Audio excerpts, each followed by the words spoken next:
शुरू करते हैं हाइगन्स प्रिंसिपल।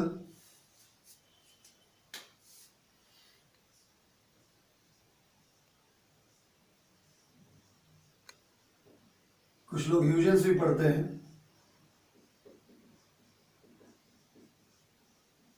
हाइगन्स प्रिंसिपल या ह्यूजेंस प्रिंसिपल, कुछ भी कहिए, बात एक ही है। Huygens principle of secondary wavelet, पूरा प्रिंसिपल का नाम ये है, Huygens principle of secondary wavelets.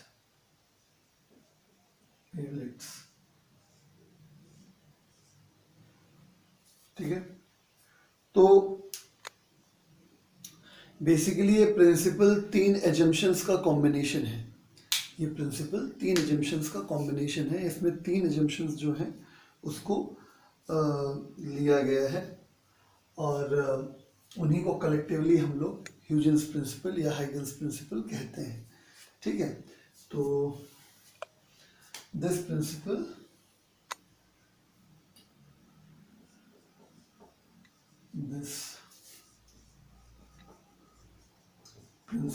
contains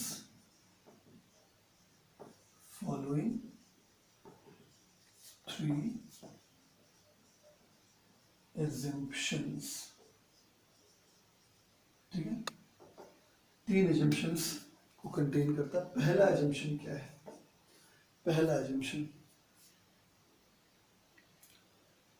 assumption है वो ये है कि वेवफ्रंट के ऊपर लाई करने वाला हर पार्टिकल ऑब्वियसली वाइब्रेट कर रहा है ना। वेवफ्रंट कब बनता है? जब ईथर डिस्टर्ब होता है। वेवफ्रंट कब बनता है? जब ईथर डिस्टर्ब होता है। यानी कुल मिला के वेवफ्रंट के ऊपर लाई करने वाला हर पार्टिकल वाइब्रेट कर रहा होता है। ठीक है, तो हाइगन का पहला एजम्पशन यही था कि each vibrating particle on a wavefront always behaves like a new source of disturbance. मतलब कि अगर वेवफ्रंट का कोई भी एक पॉइंट आप देखेंगे तो वाइब्रेट कर रहा होगा और हर वाइब्रेटिंग चीज एक वेव को जन्म देती है।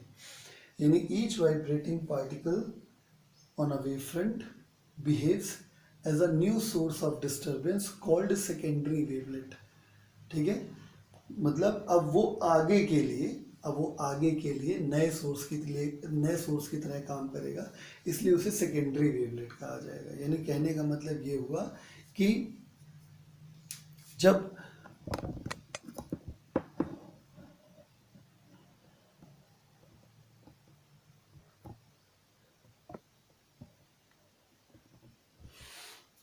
कहने मतलब ये है कि जब प्राइमरी सोर्स यानी एक सोर्स पहले वेवफ्रंट बनाएगा तो प्राइमरी सोर्स हो गया, और वेवफ्रंट के ऊपर लाई करने वाला जो दूसरा पार्टिकल होगा वो नए सोर्स की तरह काम करेगा, इसलिए उसे सेकेंडरी वेवलेट कहा जाएगा।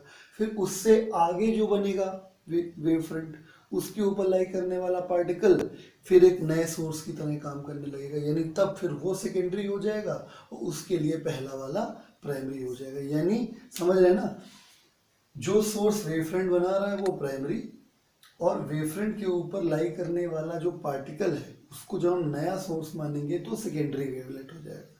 फिर जब उस वाले वेवफ्रंट से फिर नया वेवफ्रंट बनेगा तो पीछे वाला जो सोर्स है वो प्राइमरी और उसके आगे वाला फिर से सेकेंडरी। तो इसीलिए इस प्रिंसिपल को बोला गया Huygens principle of secondary wavelets. ठीक है, यानी देखिए each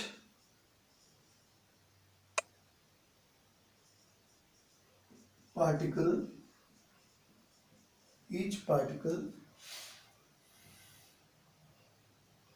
on a wavefront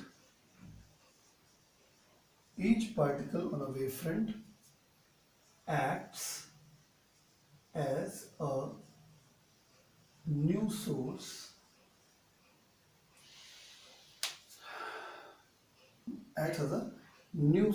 of disturbance। New source of disturbance मतलब न्यू सोर्स ऑफ लाइट, है ना।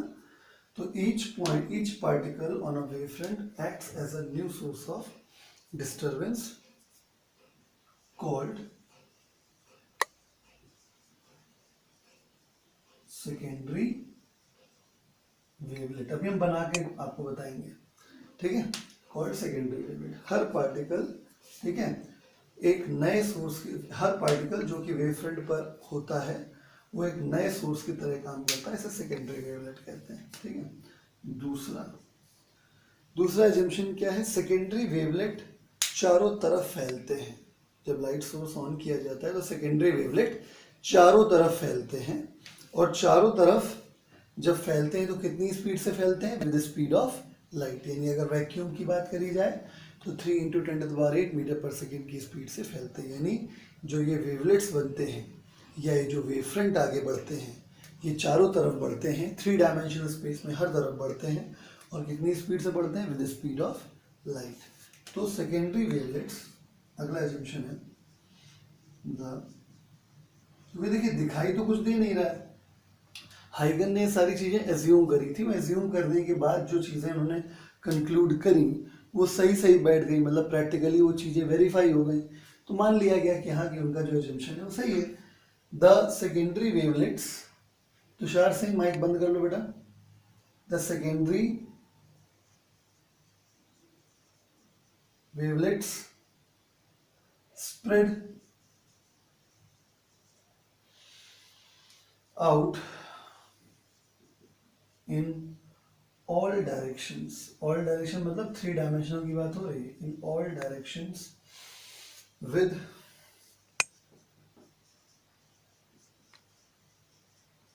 speed of light, with speed of light in a given medium, in the given medium। वैसे भी medium का कोई मतलब नहीं बनता, फिर भी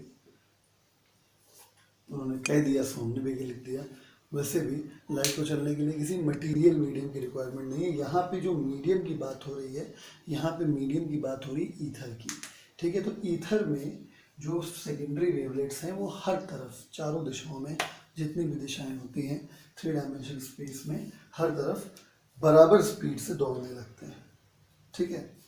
अगला सवाल ये उठता है कि हमने अभी थोड़ी देर पहले आपसे कहा, जब समझाना शुरू किया था तब ये कहा था कि वेवफ्रंट जब बनता है तो मतलब एक वेवफ्रंट बनता है, फिर अगला वेवफ्रंट बनता है, फिर अगला वेवफ्रंट बनता है, फिर अगला वेवफ्रंट बनता है। अभी तक हमने आपको ये नहीं डिस्कस किया कि अगला बनता कैसे है। कई बार ये बताया होगा, एक वेवफ्रंट है, फिर उसके बाद अगला वेवफ्रंट है, फिर उसके बाद अगला वेवफ्रंट है, ठीक है। तो एक वेवफ्रंट से दूसरा वेवफ्रंट बनाया कैसे जाता है, ये है एजम्पशन नंबर 3 का पार्ट, कि आपको नया वेवफ्रंट सेकेंडरी वेवलेट्स पर एक टेंजेंशियल सरफेस ड्रॉ करके ही मिलता है, ठीक है। अभी हम जब ड्रॉ करेंगे तब पता चलेगा, पहले मैं स्टेटमेंट लिख देता हूं। The new wavefront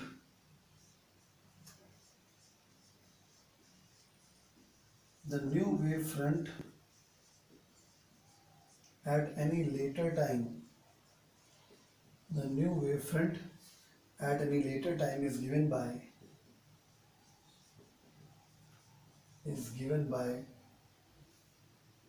the forward tangential surface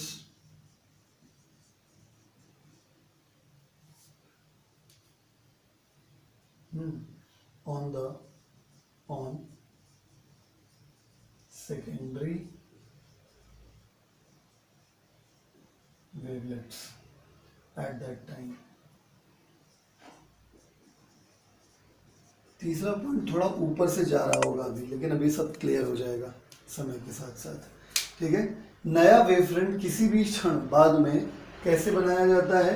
bye drawing the forward tangential, touch करता हुआ, टेंजेंट टच करती है हमेशा, तो फॉरवर्ड टेंजेंशियल सरफेस, एक सरफेस बनाएंगे हम लोग आगे की दिशा में।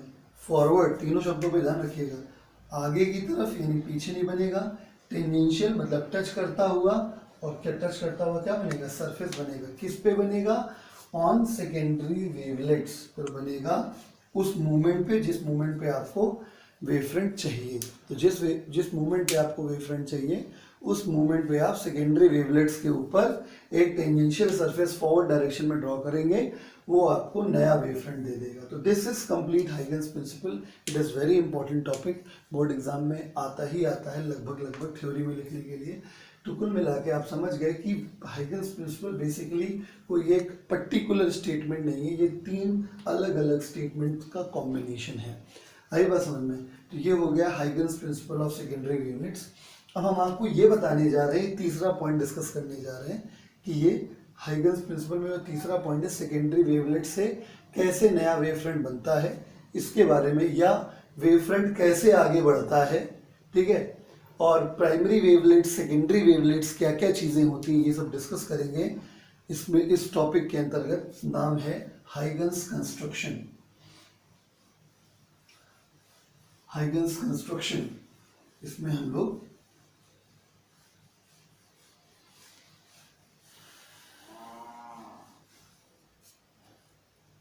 सुपर स्लो चल रहे हैं क्योंकि टॉपिक ही बहुत अलबेला है। हाइगन्स कंस्ट्रक्शन, हाइगन्स कंस्ट्रक्शन कोई थ्योरी नहीं है, सिंपल आपको मुझे सिखाना है कि कैसे वेवफ्रंट आगे बढ़ते हैं, कैसे वेवफ्रंट नया ड्रॉ किया जाता है। मान लीजिए कि ये कोई सोर्स था और सोर्स का पहला वेवफ्रंट मान लीजिए ये है, ये हो गया मान लो वेवफ्रंट, ये स्फेरिकल वेवफ्रंट है, ठीक है, ये स्फेरिकल वेवफ्रंट है और उसका हमने एक छोटा सा पार्ट दिखाया। मैंने आपको पहले ही बताया था कि जो वेवफ्रंट्स होते हैं वो बड़े होते हैं और 3 डायमेंशनल स्पेस में होते हैं, इस वजह से पूरे ड्रॉ कर पाना पॉसिबल नहीं होता या थोड़ा टेढ़ा काम हो जाता है, इस वजह से हम लोग नहीं करते। तो देखिए ये अगर वेवफ्रंट है तो इसके ऊपर पड़ने वाला हर पार्टिकल, बनाने को तो हम ढेर सारे बना सकते हैं लेकिन हमने फिलहाल इतने ही बनाए हैं, पड़ने वाला हर पार्टिकल एक नए सोर्स की तरह काम करेगा, ठीक है। तो अगर ये नए सोर्स की तरह काम करेगा तो ये पॉइंट सोर्स हुआ, पॉइंट सोर्स का एक स्फेरिकल वेवफ्रंट बनेगा,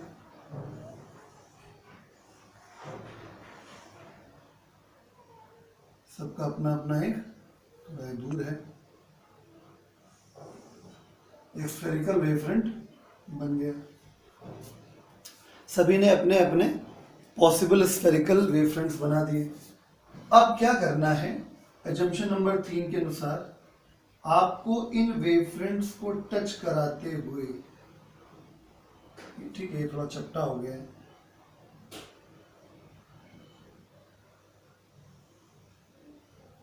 इन वेवफ्रंट्स को टच कराते हुए, अब इसको भी सही करते हैं, ये भी थोड़ा चपटा ही बना हुआ था, आप प्रॉपरली कंपास का उपयोग करके इसको बनाइएगा, ठीक है, ये इसका सेंटर बनेगा, ठीक। तो क्या हुआ, ये सारे, ये मेन सोर्स है, इसको प्राइमरी कहा, प्राइमरी, और ये क्या हो गया उसके लिए सेकेंडरी हो गया। सेकेंडरी वेवलेट्स पे हमने फॉरवर्ड आगे की तरफ टेंजेंशियल टच करता हुआ एक सरफेस बनाया है जो कि एक नए वेवफ्रंट का काम करेगा, समझ गए। इसके आगे भी ऐसा ही होगा, ये ले लीजिए, एक पॉइंट ये हो गया, एक पॉइंट ये ले लिया, एक पॉइंट ये ले लिया, एक पॉइंट ये ले लिया, तो ये भी अपना अपना वेवफ्रंट बनाएंगे, ठीक है, आप समझ जा रहे हैं, ठीक है। इसको अपने हिसाब से प्रॉपरली, बड़ा छोटा जैसा भी है, सब बराबर साइज के बनते हैं, ठीक है। यहाँ से फ्री हैंडेडली ड्रॉ करने में बराबर साइज के तो नहीं बनेंगे, तो फिर से हम ऐसे ही करेंगे, सरफेस को टच करता हुआ एक सरफेस ड्रॉ कर देंगे। तो अब ये प्राइमरी वेवलेट्स हो गई, ये सेकेंडरी वेवलेट्स हो गई, ठीक है। और आगे ड्रॉ करेंगे, फिर से वही चीज हो जाएगी, ये देखिए, फिर से आप बड़े सर्कल्स बनाइए, छोटे सर्कल्स बनाइए, सॉरी स्फीयर्स बनाइए, कोई फर्क नहीं पड़ता, ठीक है। फिर टच करते कराते हुए आगे की तरफ आप ले जाइए,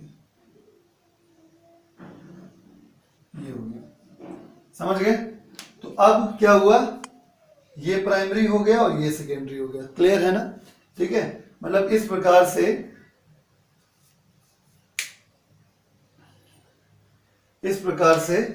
एक वेवफ्रंट से अगला, अगले से अगला, अगले से अगला, इस तरीके से बनता है। और कितनी स्पीड से होता है ये स्पीड ऑफ लाइट से होता है आगे की तरफ। ठीक है, यानी लाइट जो है वो इस तरीके से आगे बढ़ती है फॉरवर्ड। क्यों?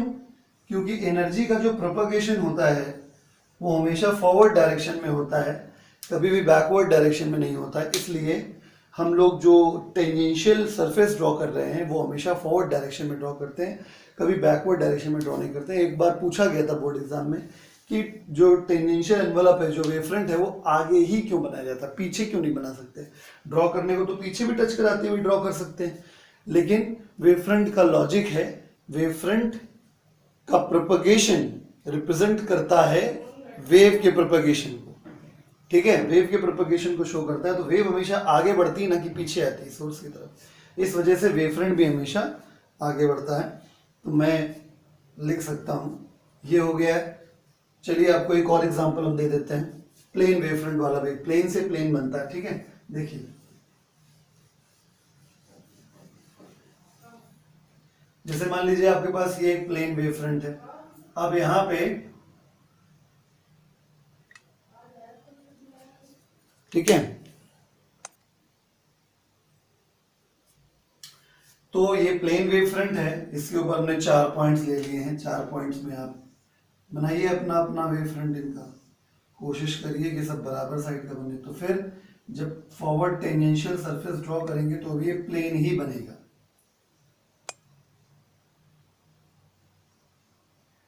ठीक है,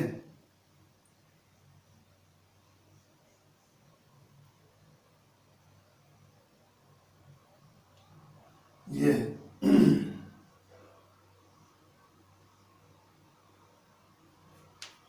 राइट।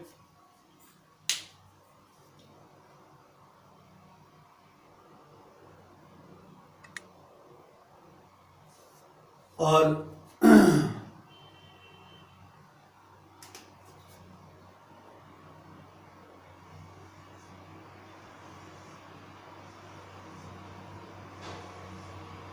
यहाँ पे फिर आगे ऐसे बना देंगे। ठीक है, छोटा बड़ा हो जा रहा है सर्किल, आपने एक तरीके से देख लीजिएगा। ठीक है, साइज साइज आप खुद खेल लीजिएगा।